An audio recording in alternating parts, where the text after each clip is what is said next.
order placed on February 21st, 2024, and July 22nd, here we are, still nothing. Notice December, maybe I'll get it.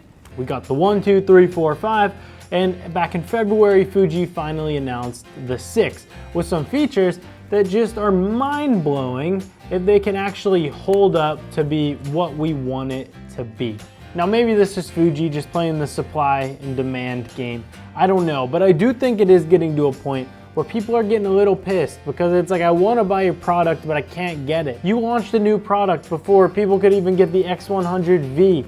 Like, they were still back ordered on the previous model when you launched a new one. It's a little bit confusing. You also have people that are buying them for over retail, so there's some kind of appeal. But like, what's the appeal? And is this camera what I wanted it to be? I have been shooting on the Ricoh GR2 for the past about year. I bought this thing to be my day-to-day camera. Great day-to-day camera, probably the least durable camera of all time. I wanted another daily camera, something that could also maybe be a professional camera. That's where this thing comes in. And on top of me wanting something that could be that hybrid everyday and professional, this could possibly be my everyday travel camera. When I've been traveling over the past year, I have taken my Canon R5 with a 28mm f2.8 lens and my Ricoh GR2, having 2 cameras on me at all times, taking photo on the Ricoh GR2 and then taking video on the R5. I do love the videos I've been getting, so I knew that this would be hard to match. But seeing the specs, I really was like, there's a chance that this camera is everything I ever wanted it to be and more. But is it? Now, I'm a positive guy, so we'll start with the things I like about it first. I've had it for 3 weeks now, and the flip screen, it's something that could have easily been overlooked, but it is really nice. The build of it is great. I have a couple of little drawbacks about the build, but we'll talk about that in a second. Photos on this camera are unbelievable. And it's 40 megapixels. The autofocus is unbelievable. I actually think you could make an argument that the autofocus on the R5 is not as good as the autofocus on this Fuji X100VI. That's a big statement, I know, but I do think that Fuji kinda has an advantage because this lens isn't leaving the camera, so the autofocus is designed interchangeably with the lens versus maybe whenever the 24-70 2.8 that I'm using right now was made, the autofocus system wasn't quite caught up, so the autofocus is gonna be better on the new lens. Totally talking out of my ass right now, so I don't know if that's a real thing, but I feel like there's a little bit of an advantage there on it being a fixed lens. It has a built-in flash. Is it the most powerful flash in the world?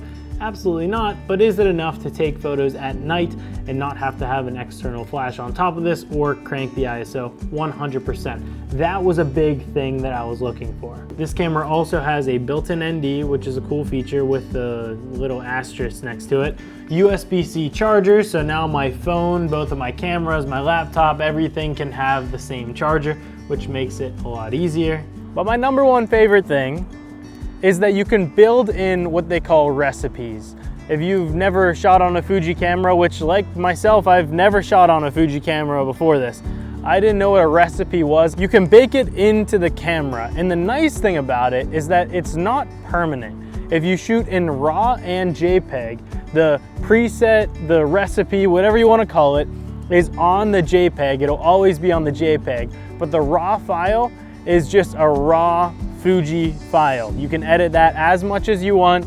You can edit it to make it whatever colors you want. So if you have a black and white recipe on it, but you want to go back to it being a color shot because the photo turned out so much better than you thought, easy. You still have the raw file. You just have to shoot in RAW and in JPEG. So far, my number one recipe that I'm using for this camera has been called Bright Kodak.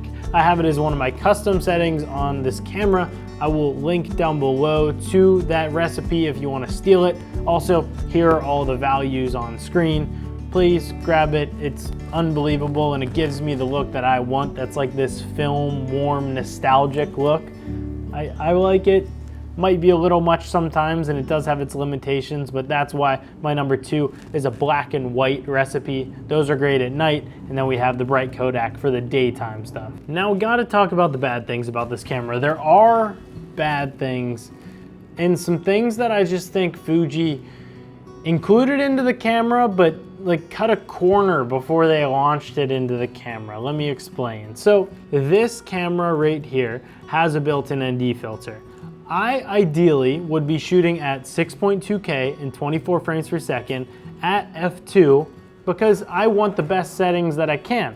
Whenever you're at all those settings, you also want your shutter speed to be at 1/48, which is totally possible with this camera, but not with the internal ND. The internal ND is not strong enough to be in high noon sunlight, shooting at f2, and also shooting in their F-Log2 profile that is a base ISO of 1000 that it doesn't let you go underneath. My biggest complaint about this camera is just the fact that you put all of these heavy hitting features in, like an ND that's internal, but you don't make it strong enough for the use that I would actually want it for. I almost wish Fuji didn't even put an internal ND in this camera, because if you're gonna put an internal ND in, you need to make it totally usable for every scenario that you would ever want an ND filter. It feels like a weird feature to me. So the 6.2K has a 1.2 crop. This lens turns into almost a 50mm lens. This footage right now is 6.2K, 24 frames per second, and it's also on the Fuji X100VI. We're standing 6 feet roughly away from each other, and maybe even 7 feet, and it's a pretty tight shot. So when it comes to the day-to-day stuff, I don't love it. It doesn't compare to my full frame R5 with a 28mm lens on it. One of the other weird things that I noticed as soon as I got this camera was the build is kind of uncomfortable. The camera does not feel amazing in hand. I think on the other side of that same coin though, if it was any bigger, I would complain about the camera being too big. And then also, to put a filter on this camera, you have to buy a totally different adapter. Originally, there's no thread on the camera, so you have to buy an adapter to then put a filter on, like this short stash everyday filter. The short stash filter is cool. Not sure if I really love it or not yet, and I kind of look at it like this is my lens cap. I hate putting lens caps on my stuff.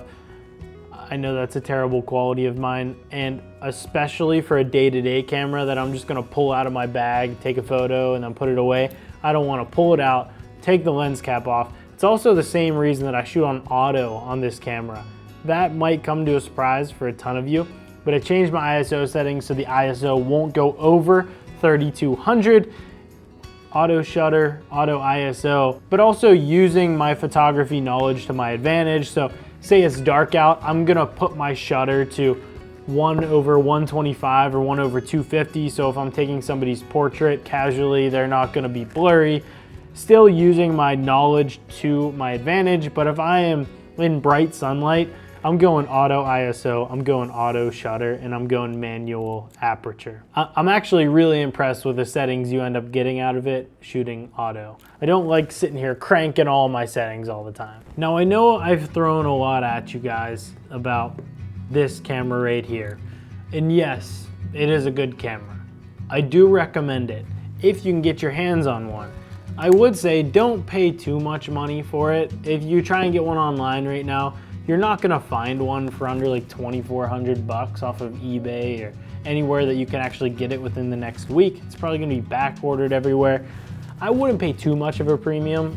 Total transparency, I paid $2,000 on the dot for this, which is definitely a little bit much because before taxes, fees, everything, it's $1,600 retail. So I'm probably overpaid for it even. But I will continue to use this for my daily photos that I love doing. I will use it a little bit for daily video. I have to toy around with it a little bit more. And I also think that there's a chance that this could be a professional use camera for me.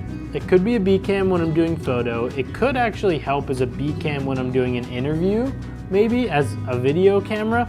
A buddy of mine films podcasts all the time. He actually uses this as a third camera to film a podcast. I have been told that he gets an overheating warning, but has never overheated. take that with a grain of salt. Don't know much about it, haven't personally experienced it, but that kind of raised the red flag in my brain whenever he told me that he's almost overheated this thing. And then all around, I do love how small this camera is. And funny enough, I'll probably still take my Canon R5 with my 28mm around with me, but maybe I'll put this in my girlfriend's hand to get a few shots of me or something like that. The camera's a beast. I really love it. I'm glad I got it. Couldn't be more happy that I got it. And for day-to-day photos, like the ones you've seen throughout this video, the camera's worth the purchase. It is. After all I just said, you should get it, but don't pay too much money for it. Thanks for watching. Appreciate it. Probably gonna make a few more videos with this camera. Pumped I have it. Thanks for watching. Goodbye. Subscribe if you're not already. No, finally, goodbye.